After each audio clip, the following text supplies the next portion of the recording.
ওম শান্তি।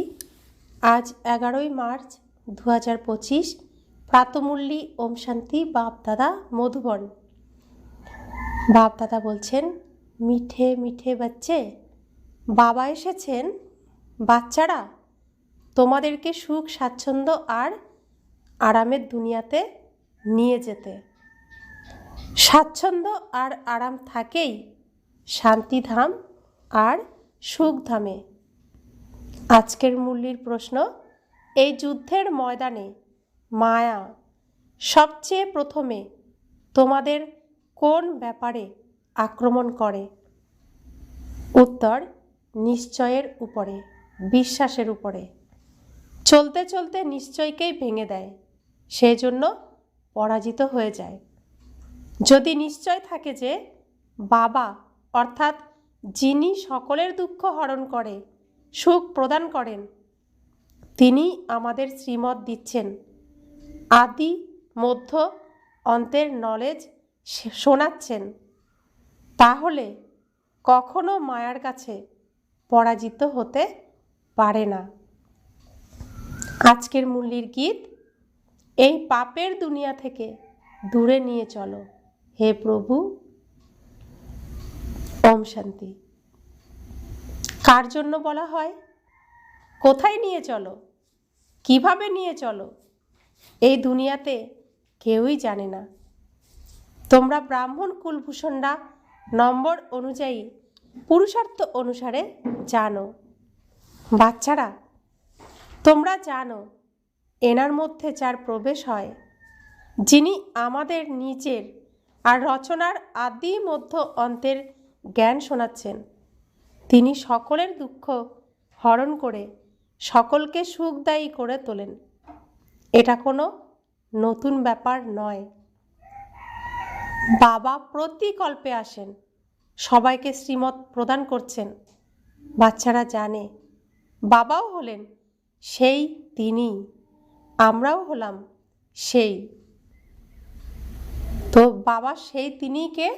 যিনি কলিযুগের এই কংসের কারাগার থেকে, রাবণের কারাগার থেকে মুক্ত করছেন, সত্যযুগে আমাদের নিয়ে যাচ্ছেন, পাথর থেকে আমাদেরকে সোনা বানাচ্ছেন। তিনি পরশনাথ, পরশ পাথর ছুঁয়ে লোহাকে সোনা বানাচ্ছেন। তিনিই সেই যিনি আমাকে উদ্ধার করেছেন। আর আমরাও সেই যে অনাদি রূপে আত্মারূপে বাবার কাছে ছিলাম, আমরাই দেবতা রূপে সত্যযুগ ত্রেতা যুগে ছিলাম, পূজ্য রূপে ছিলাম, আমরাই পূজারী রূপে ছিলাম, আমরাই এখন সঙ্গম যুগের ব্রাহ্মণ হয়েছি, আমরাই আবার সেই দেবী দেবতা হব। বাচ্চারা, তোমাদের এটা সুনিশ্চিত হওয়া উচিত। বাবা বলেন, আমি এসেছি বাচ্চাদের সুখধাম শান্তিধাম নিয়ে যেতে। কিন্তু মায়া নিশ্চয় রাখতে দেয় না। মায়া, এই রাবণ যে এখানে মিথ্যা স্বর্গ বানাচ্ছে, সেই দিকে মনকে নিয়ে যায়। আর সত্য যে স্বর্গ, সত্য যে পিতা, সত্য যে শ্রীকৃষ্ণ, সেদিক থেকে মনকে অন্যদিকে নিয়ে যায়। এই সত্যের প্রতি অবিশ্বাস আনিয়ে দেয়। তো বিশ্বাসের অভাব হয়ে যায়, নিশ্চয় থাকে না। তো বাবা বলছেন, সুখধামে যেতে যেতে আবার পরাজিত করে দেয়। এটা যে যুদ্ধের ময়দান, সেই যুদ্ধ হলো বাহুবলের, এখানে হলো যোগ বলের। যোগ বল হলো খুবই নামি দামি, এই জন্য সবাই যোগ যোগ বলতে থাকে। তো স্মরণ, যোগাযোগের দ্বারাই আমরা এই যুদ্ধে জয়ী হতে পারবো। যে যত বেশি ভগবানের সাথে যোগাযোগ রাখবে, শ্রীকৃষ্ণের অন্তিম জন্মের অন্তিম রূপের সাথে যোগাযোগ রাখবে, আর অন্তিম জন্মের এই কদমকে ফলো করবে, কদমে কদম রেখে চলবে, সেই হবে বিজয়ী। তো যোগাযোগ রাখতে হবে। তো যোগ বলের দ্বারাই এই যুদ্ধে আমরা বিজয় প্রাপ্ত করব। তোমরা এই যোগ একবারই শেখো। এছাড়া তারা সবাই অনেক ধরনের হঠযোগ শিখিয়ে থাকে। তো পিতার সাথে এই একবারই যোগাযোগ করা যায়, বাকি সময় তো আমরা তাকে ডেকে এসেছি, কিন্তু যোগাযোগ এখন হয়েছে এই সময়, এই কিছু সময়ের জন্য। তো বাবা বলছেন তার সাথে যোগাযোগ রাখলেই, বাবার সাথে যোগাযোগ রাখলেই তবেই আমরা রাবণের এই বিশাল সাম্রাজ্য থেকে, বিশাল কারাগার থেকে মুক্তি পাব, জীবন মুক্ত হবে। আর এই যোগ বাবা একবার আসেন, একবারই আমাদেরকে শেখান। এছাড়া তারা সবাই অনেক ধরনের হঠযোগ শিখিয়ে থাকে। তো যারা এই যোগ শিখতে পারছে না, জানে না, তারা এই যোগ সম্পর্কে কিছু শেখাতেও পারবে না, বলতেও পারবে না। তারা শরীরের যোগ শিখিয়ে দেয়। এটা তাদের জানা নেই যে বাবা কিভাবে এসে যোগ শেখাচ্ছেন। তারা তো প্রাচীন যোগ শেখাতে পারবে না। বাচ্চারা, তোমরা ভালোভাবে জানো যে ইনি সেই বাবা রাজযোগ শেখাচ্ছেন, যাকে স্মরণ করা হয় যে হে পতিত পাবন এসো, এমন জায়গায় নিয়ে চলো যেখানে স্বাচ্ছন্দ্য আর আরাম থাকবে। স্বাচ্ছন্দ্য আরাম আছেই শান্তিধাম সুখধামে। দুঃখধামে আরাম কোথা থেকে আসবে? স্বাচ্ছন্দ্য বা আরাম নেই, তাই তো ড্রামা অনুসারে বাবা আসেন। এটা হলো দুঃখধাম। দুঃখধামে কেউ আরামে থাকতে পারে না, কেউ আনন্দে থাকতে পারে না, কেউ খুশি থাকতে পারে না। কারোর শরীর সুস্থ কিন্তু ধন নেই, কারোর ধন আছে কিন্তু সম্বন্ধ সম্পর্ক নেই, কারোর ধন আছে কিন্তু শরীর অসুস্থ। তো কোনো না কোনোভাবে অভাব তো এখানে থেকেই যায়। তো এই দুঃখধামে কেউ সুখী হতে পারে না। এখানে দুঃখ আর দুঃখ আর দুঃখ, দুঃখের পাহাড় যেন ভেঙে পড়ছে। যদি অনেক ধনবান হও, কোনো না কোনো দুঃখ অবশ্যই থেকে যায়। বাচ্চারা, তোমরা জানো যে আমরা মিষ্টি বাবার সাথে বসে আছি, যে বাবা এখন এসেছেন। ড্রামার রহস্যকেও তোমরা এখন জেনেছ। বাবা এখন এসে গেছেন, আমাদের সাথে নিয়ে যাবেন। বাবা পরমধাম থেকে এসেছেন এই রাবণের দুঃখের দুনিয়ার, রাবণের কারাগার থেকে উদ্ধার করে সাথে করে ঘরে নিয়ে যাওয়ার জন্য। বাবা আমাদের অর্থাৎ আত্মাদের বলেন, কারণ তিনি যে আমাদের এই আত্মাদেরই পিতা। যার জন্যই গায়ন আছে, দীর্ঘ সময় আত্মারা পরমাত্মার সাথে বিচ্ছিন্ন ছিল। শান্তিধামে সমস্ত আত্মারা সাথে থাকে। এখন বাবা তো এসেছেন, বাকি যারা অল্প বিস্তর সেখানে থেকে গেছে তারাও উপর থেকে নিচে আসতে থাকে। বাবা এখানে তোমাদের কত কথা বোঝাতে থাকেন, বাড়ি গিয়ে তোমরা ভুলে যাও। অনেক সহজ ব্যাপার হলো। আর বাবা যিনি হলেন সকলের সুখদাতা, শান্তিদাতা, তিনি বাচ্চাদের বসে বোঝান। তোমরা হলে কত অল্প সংখ্যক। তো যারা ভগবানকে চিনতে পেরেছে, এতটুকু বুদ্ধি আছে, তাদের সংখ্যা খুবই কম। ধীরে ধীরে বৃদ্ধি পেতে থাকবে। বাবার সাথে তোমাদের গুপ্ত লাভ আছে, গুপ্ত ভালোবাসা আছে। যেখানেই থাকো তোমাদের বুদ্ধিতে থাকবে বাবা মধুবনে বসে আছেন। বাবা বলেন, আমাকে সেখানে অর্থাৎ মূল বতনে স্মরণ করো। তোমাদেরও নিবাস স্থল সেখানে হলে তো অবশ্যই বাবাকে স্মরণ করবে, যাকে বলা হয় তুমিই মাতা, পিতা তুমি, তুমিই বন্ধু, সখা তুমি। তিনি অবশ্যই এখন তোমাদের কাছে এসেছেন। বাবা বলেন, আমি তোমাদের নিয়ে যেতে এসেছি। রাবণ তোমাদের পতিত তমপ্রধান করেছে, এখন সত্যপ্রধান পবিত্র হতে হবে। পতিত কিভাবে বাবার সাথে যেতে পারে? পবিত্র তো অবশ্যই হতে হবে। তো আমরা পরমধামে কেমন থাকি? শুদ্ধ পবিত্র হয়েই থাকি। তো ঘরে যেতে হলে প্রত্যেককে নিজের আসল রূপে আসতে হবে, শুদ্ধ পবিত্র হতে হবে। পৃথিবীতে অভিনয় করেছি, মেকআপ লাগিয়েছি, পোশাক পরেছি, গয়না পরেছি, সব এখানে খুলে রেখে সমস্ত মেকআপ তুলে তারপর নিজের আসল রূপে ঘরে ফিরতে হবে। এখান থেকে কিছু নিয়ে যাওয়া যাবে না। তাই বাবা বলছেন যে শতপ্রধান পবিত্র হতে হবে, তবেই ঘরে ফিরে যেতে পারবে, তা নয়তো যেতে পারবে না। তাই সাজা খেয়ে হলেও তোমাকে পবিত্র তো করেই ছাড়বে, পবিত্র তো তোমাকে হতেই হবে। বাবা বলছেন পবিত্র তো অবশ্যই হতে হবে। এখন একজন মানুষও শতপ্রধান নেই। এটা হলো তমপ্রধান দুনিয়া। এ হলো মানুষেরই বিষয়।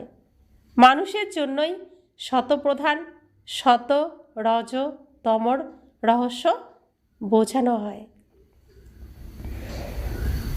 বাবা বাচ্চাদেরকেই বোঝান। কেন মানুষকে বোঝাতে হয়? পৃথিবীতে গাছপালা, পশু পাখি প্রত্যেকে ভগবানের শ্রীমতে সবসময় চলে। তারা সঠিক সময় ঘুম থেকে ওঠে। শুধু মানুষ ঈশ্বরের যে শ্রীমত তার উল্টো মতে চলে, উল্টো কর্ম করে, ভগবানের উপরে নিজেকে ভাবে, আমি শ্রেষ্ঠ নিজেকে মনে করে। তাই ভগবানকে আসতে হয়, তাদেরকে তাদের স্মৃতি ফিরিয়ে দিতে আসতে হয়, সঠিক রাস্তা চিনিয়ে দিতে আসতে হয়, শুদ্ধ পবিত্র করতে আসতে হয়। পরমতে যে চলছিল সেখান থেকে শ্রীমত শেখাতে হয়, মানুষকেই শেখাতে হয়। তাই মানুষের জন্যই বাবা আসেন। তো বাবা বলছেন এ তো খুবই ইজি, এ তো খুবই সহজ। তোমরা আত্মারা নিজেদের গৃহে ছিলে, আমাদের গৃহ পরমধাম, আমরা পরমধামে ছিলাম। সেখানে তো পবিত্র আত্মারা থাকে, সেখানে পবিত্র আত্মারা থাকে, অপবিত্র থাকতে পারে না। তার নামই হলো মুক্তিধাম। এখন বাবা তোমাদের পবিত্র করে পাঠিয়ে দেন, আবার তোমরা পার্ট প্লে করতে সুখধামে আসো। শত, রজ, তমতে তোমরা আসো। আহ্বানও করে থাকে, বাবা আমাদের ওখানে নিয়ে চলো যেখানে আরাম আছে। সাধু সন্ত ইত্যাদি কারোরই এটা জানা নেই যে মনের আরাম কোথায় পাওয়া যেতে পারে। তা আমরা প্রত্যেকে সুখ চাই, শান্তি চাই, শুদ্ধ পবিত্র প্রেম চাই, ভালোবাসা চাই, আনন্দ চাই। তো এই সব যে চাই চাই করি, এই পৃথিবীতে কি কিনতে পাওয়া যায় কোথাও? কোথাও কি এর কারখানা আছে পৃথিবীতে? নেই। আমরা চাই, তাহলে পাবো কোথায়? মনের আরাম পাবো কোথায়? কোনো ঠিকানা নেই। তাই এর কাছে চাই, ওর কাছে চাই, লাস্টে কি পাই? দুঃখই পাই, কষ্টই পাই। এখন তোমরা বাচ্চারা জানো যে আমাদের সুখ শান্তির মনের আরাম কোথায় পাওয়া যাবে, ঠিকানা কোথায়? এক বাবার কাছ থেকেই পাবো। কারণ আমি আত্মা অনন্ত, তো আমার খিদাও অনন্ত। তো পৃথিবীর এই সামান্য স্থূল জিনিসের মধ্যে সেই খিদে মেটানোর মতো শক্তি নেই, ক্ষমতা নেই। আমার যে এই খিদে, আমার যে এই খাবার এই পৃথিবীতেই নেই। তো অনন্ত এই চাহিদা অনন্তই মেটাতে পারে, এক পিতাই মেটাতে পারে, আর দ্বিতীয় কেউ মেটাতে পারবে না। তাই পৃথিবীতে কেউ কাউকে কখনো সম্পূর্ণ সুখী করতে পারবে না। আর কেউ সম্পূর্ণ সুখী হয় না। তো ভগবান এসে আমাদেরকে সেই সুখ, সেই শান্তি যা আমরা চেয়ে যাচ্ছি, সেই ধাম বানাচ্ছেন। আর সেই ধাম তারাই যেতে পারবে যারা নিজেকে যোগ্য করে তুলবে, ভগবানের সাথে যোগাযোগ রাখবে, তবেই তো পাবে। ভগবানের সাথে যোগাযোগ না রাখলে ভগবান দেবে কিভাবে? তো বাবা বলছেন, বাবা এখন আমাদের 21 জন্মের জন্য সুখ প্রদান করতে এসেছেন। এছাড়া যারা পরে আসে তাদের সকলকে মুক্তি দিতে এসেছেন। দেরিতে যারা আসে তাদের পার্ট হলোই সামান্য, তোমাদের পার্ট হলো সবচেয়ে বড়। তোমরা জানো যে আমরা 84 জন্মের পার্ট প্লে করে এসে এখন সেটা সম্পূর্ণ করেছি। চক্র এখন সম্পূর্ণ হয়, সমগ্র পুরানো বৃক্ষের সম্পূর্ণতা আসে। এখন তোমাদের এই গুপ্ত গভর্নমেন্ট দৈবী বৃক্ষের কলম রোপণ করছে। লোকেরা তো জঙ্গলি বৃক্ষের কলম রোপণ করতে থাকে, এখানে বাবা কাঁটাকে পরিবর্তন করে দৈবী ফুলের বৃক্ষ তৈরি করে। সেটাও হলো গভর্নমেন্ট, এটাও হলো গুপ্ত গভর্নমেন্ট। তো বাবা আমাদেরকে এই কাঁটার জঙ্গল থেকে তুলে এনেছেন, এনে কলম লাগাচ্ছেন এখানে। আমরা শরীরের থেকেই তো এসেছি, তো কলম লাগাচ্ছেন। আগাছাতেও তো ফুল ফোটে, তো সব ফুল কি পুজোয় লাগে? আগাছার মধ্যেও সুন্দর সুন্দর ফুল থাকে, কিন্তু পুজোতে কি লাগে? তো আমরা সুন্দর ফুলে পরিণত হব, যে ফুল পূজায় লাগবে, আগাছার মতো থাকবো না। তো এই যে জঙ্গল, আগাছায় ভরা দুনিয়া, সেই জঙ্গল পরিষ্কার করতে জঙ্গলের মালিক এসেছেন। আর মালি ঠিক করে নিয়েছেন যে তোমরাই রক্ষণাবেক্ষণ করবে, জঙ্গল পরিষ্কার করবে। তো আমরা কোন ফুল হব? ঘাসের ফুল হব, আগাছার ফুল হব, নাকি সত্যি সত্যিকারের ফুল হব? তো যেই ফুল পুজোয় লাগে সেই ফুলই আমাকে হতে হবে। তো আমার সৌভাগ্য যে ওই জঙ্গলের থেকে বাবা আমাকে তুলে এনেছেন, তো এখানে আমাকে এনে কলম লাগাচ্ছেন। তো আমি যেন সুন্দর ফুলে পরিণত হতে পারি, এটাও আমাকে মনে রাখতে হবে।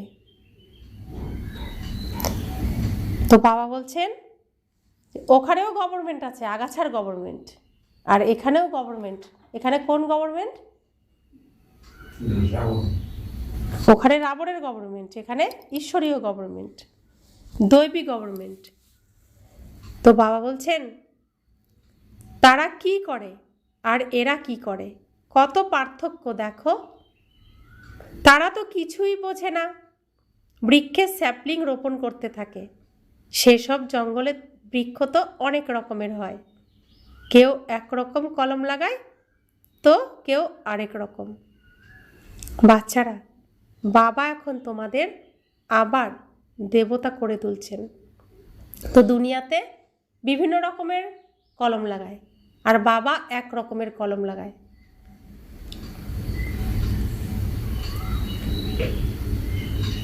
তোমরা শতপ্রধান দেবতা ছিলে, আবার 84 জন্মের চক্র আবর্তন করে তমপ্রধান হয়ে গেছো। কেউ সব জন্মে পবিত্র থাকবে এটা হয় না, প্রতিটি জিনিস নতুন থেকে পুরানো হয়। তোমরা ছিলে 24 ক্যারেট সোনা, এখন 9 ক্যারেট সোনার গহনা হয়ে গেছো, আবার 24 ক্যারেট হতে হবে। আত্মারা যে এরকম হয়ে গেছে, তাই না? আত্মারা একদম গুণহীন হয়ে গেছে, একটা গুণই 9 ক্যারেট সোনাই রয়ে গেছে, আর বাকি সব খাত পড়ে গেছে। যেরকম সোনা সেরকম গহনা হয়, তো এখন 9 ক্যারেট সোনা, তো শরীরও ভাঙাচোরা শরীর এখন, তো গহনাও সেরকমই হয়েছে। এখন সব কালো শ্যামলা হয়ে গেছে, সম্মান রক্ষার্থে কালো না বলে শ্যাম বলে দেয়। তো কলিযুগে রং কি? লোহার মতো। তো আত্মাও হয়ে গেছে লোহা, কালো, কিন্তু কালো বললে বেশি অপমান হয়ে যায়, তাই বলা হয় শ্যামবর্ণ। আত্মা সত্যপ্রধান পিওর ছিল, তারপর কত খাত পড়ে গেছে। এখন আবার পিওর হওয়ার জন্য বাবা যুক্তিও বলে দেন।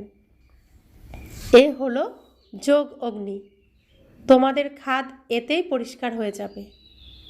যত আমি যোগে থাকব তত আমার খাদ ভস্ম হবে, পরিষ্কার হবে, সেই আতশ কাচের মতো। আতশ কাচ সূর্যের আলোতে ধরলে, নিচে কাগজ রাখলে সেই কাগজ যেমন পুড়ে যায়, তো আমাদের উপরও পরমাত্মা সেই আতশ কাচ রেখেছেন। এখন তার সাথে যোগাযোগ রাখলে আমাদেরও ময়লা পুড়ে যাবে, সমস্ত বিকর্ম ভস্ম হয়ে যাবে। বাবাকে স্মরণ করতে হবে। বাবা নিজে বলেন, আমাকে এইভাবে স্মরণ করো, আমি হলাম পতিত পাবন। অনেকবার আমি তোমাদের পতিত থেকে পবিত্র করেছি, এটাও তোমরা আগে জানতে না। এখন তোমরা জানো যে আজ আমরা পতিত হয়েছি, কালকে আবার পবিত্র হব। ওরা তো কল্পের সময় লক্ষ বছর করে দিয়ে মানুষকে ঘোর অন্ধকারে ফেলে দিয়েছে। বাবা এসে সকল বিষয়টিকে ভালোভাবে বুঝিয়ে দেন। বাচ্চারা, তোমরা জানো যে আমাদের কে পড়াচ্ছেন? জ্ঞানের সাগর পতিত পাবন বাবা, যিনি হলেন সকলের সদ্গতি দাতা। ভক্তিমার্গে মানুষ কত মহিমা করতে থাকে, কিন্তু তার অর্থ কিছুই জানে না। স্তুতি করার সময় সবাইকে নিয়ে মিলিয়ে করে দেয়, যেন অতিরিক্ত গুড় মিশিয়ে বলে দেয়। যে যা শেখায় কণ্ঠস্থ করে নেয়। বাবা এখন বলেন, যা কিছু শিখেছিলে সেই সব কিছু ভুলে যাও, বেঁচে থেকেও আমার হও। গৃহস্থ ব্যবহারের থেকেও যুক্তির সাথে চলতে হবে, এক বাবাকেই স্মরণ করতে হবে। তো বাবা বলছেন, ওই দুনিয়ায় তুমি সম্পূর্ণ মরে যাও, তোমার শরীর মৃত, তুমি চৈতন্য আত্মা, তুমি আত্মা আমার সন্তান, তোমার শরীর আমার কেউ নয়। তাই তুমি এখন ওখানে তুমি মরে যাও, আর সমস্ত আত্মীয় স্বজনকেও মেরে ফেলো, অর্থাৎ শরীরগুলোকে ভুলে যাও, আত্মাকেই শুধু মনে রাখো। তাই গৃহস্থ পরিবারের থেকেও যুক্তির সাথে চলতে হবে।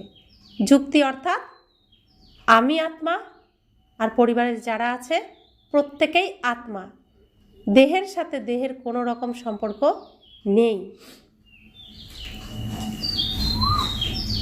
তো বাবা বলছেন, এক বাবাকেই স্মরণ করতে হবে। তাদের তো হলোই হঠযোগ, তোমরা হলে রাজযোগী। বাড়ির লোককেও এরকম শিক্ষা দিতে হবে। তোমাদের চলন দেখে সেরকমই ফলো করবে। নিজেদের মধ্যে কখনো লড়াই ঝগড়া করো না। যদি লড়াই করো তো আর সকলে কি মনে করবে? এর মধ্যে তো অনেক ক্রোধ রয়েছে। তোমাদের মধ্যে কোনো বিকার থাকবে না। মানুষের বুদ্ধিকে খারাপ করার জন্য আরেকটা জিনিস হলো বায়োস্কোপ, সিনেমা। তো সিনেমা, দাদিরা বলতেন সিনের মা, দেখেছো তো মরেছ। এও যেন একটা হেল, নরক। এই সিনেমাও একটা নরক। এই নরকে নিয়ে যাওয়ার জন্য দায়ীকে এই সিনেমা। তো সেজন্য তো বলা হয়, এক নারী যে নরকের দ্বার, এক নারী যে স্বর্গের দ্বার। তো এখানে উর্বশী, রম্ভা, পুতনা, শূর্পণখা তারাও আছে, আবার অহল্যা, লক্ষ্মী, সরস্বতী তারাও আছে। তো বাবা বলছেন যে সিনেমাও হলো যেন নরক, সেখানে গেলেই বুদ্ধি খারাপ হয়ে যায়। দুনিয়ায় কত নোংরা রয়েছে। একদিকে গভর্নমেন্ট আইন পাশ করায় যে 18 বছরের আগে কেউ বিবাহ করবে না, তবুও প্রচুর বিবাহ হতেও থাকে। ছোট কন্যাকে কোলে বসিয়ে বিবাহ করায়। তোমরা এখন জানো যে বাবা আমাদের এই ছি ছি দুনিয়ার থেকে নিয়ে যাবেন, আমাদের স্বর্গের মালিক করে তোলেন। বাবা বলেন, নষ্টমোহ হয়ে যাও, শুধুমাত্র আমাকে স্মরণ করো। আত্মীয় কুটুম্ব পরিবারের মধ্যে থেকেও আমাকে স্মরণ করো। কিছু পরিশ্রম করলে তবে তো বিশ্বের মালিক হবে। বাবা বলেন, মা মেকম অর্থাৎ একমাত্র আমাকে স্মরণ করো আর আসুরি গুণ ত্যাগ করো। রোজ রাত্রে নিজের তালিকা বের করো, এটা হলো তোমাদের ব্যবসা। এই ব্যবসা বিরলই কেউ করে থাকে। তো সারাদিন আমি কতটা দান করলাম, কতটা নিজে উপার্জন করলাম, রাতে হিসেব বের করো। কতটা খরচ করলাম, কতটা উপার্জন করলাম,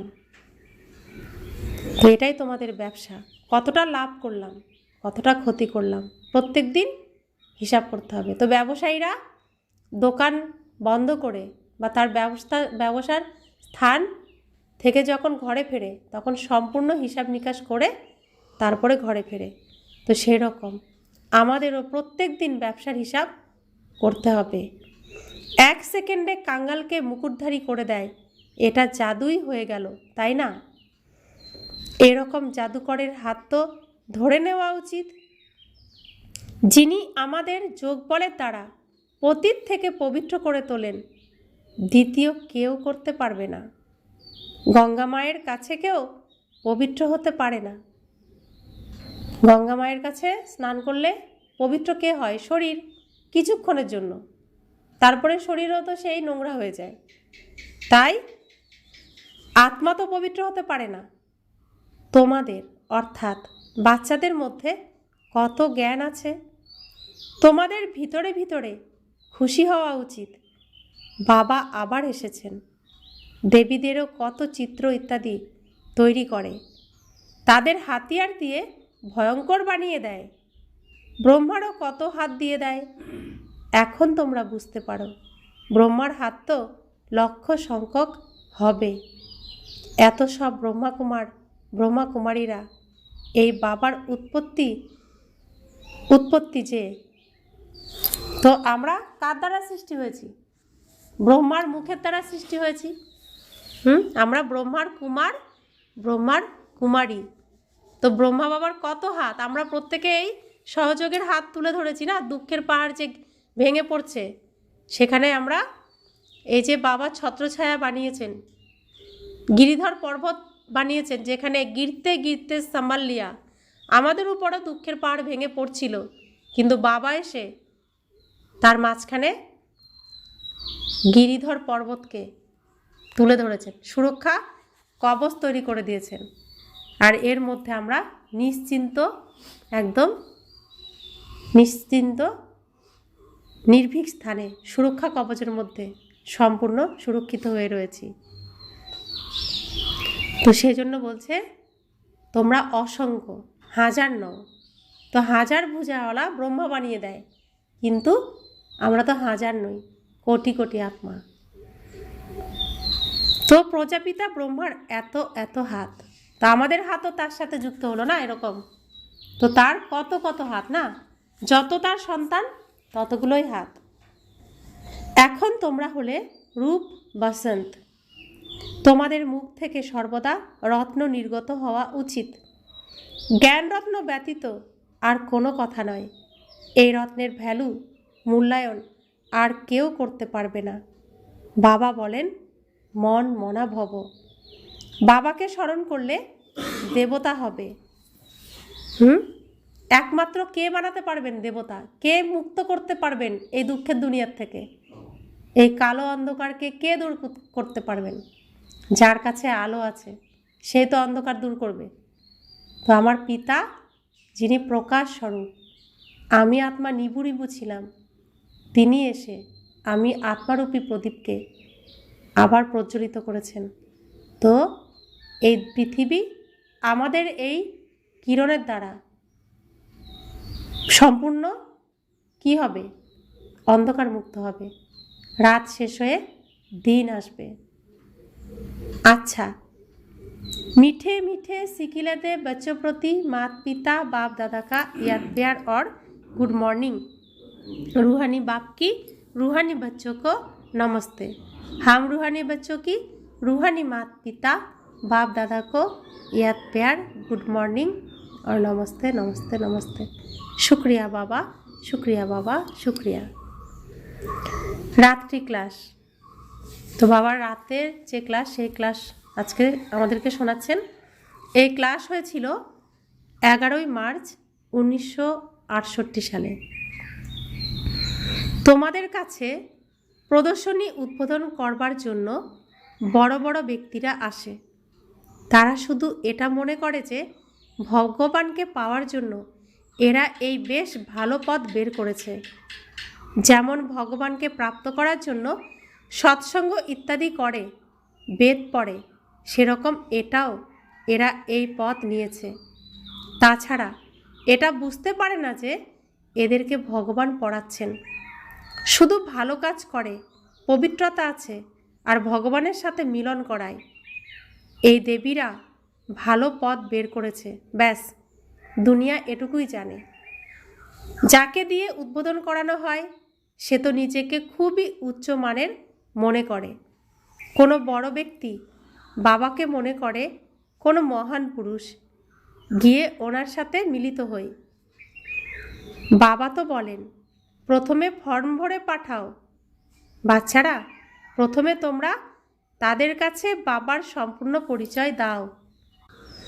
বাচ্চারা, প্রথমে তোমরা তাদের কাছে বাবার সম্পূর্ণ পরিচয় দাও। পরিচয় ব্যতীত এসে কি করবে?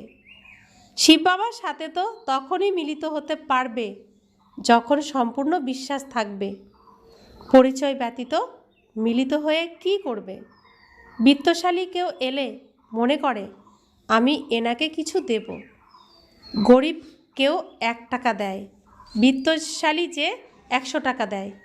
68 সালে 1 টাকা আর 100 টাকা, 100 টাকা তো অনেক মূল্য। তো যে বিত্তশালী ধনী সে 100 টাকা দেয়, আর যে গরিব সে 1 টাকা দেয়। গরিবের 1 টাকা ভ্যালুয়েবল হয়ে যায়। সেই বিত্তশালী লোকেরা তো কখনো স্মরণের যাত্রাতে সঠিকভাবে থাকতে পারে না, তো তারা আত্মঅভিমানী হতে পারে না।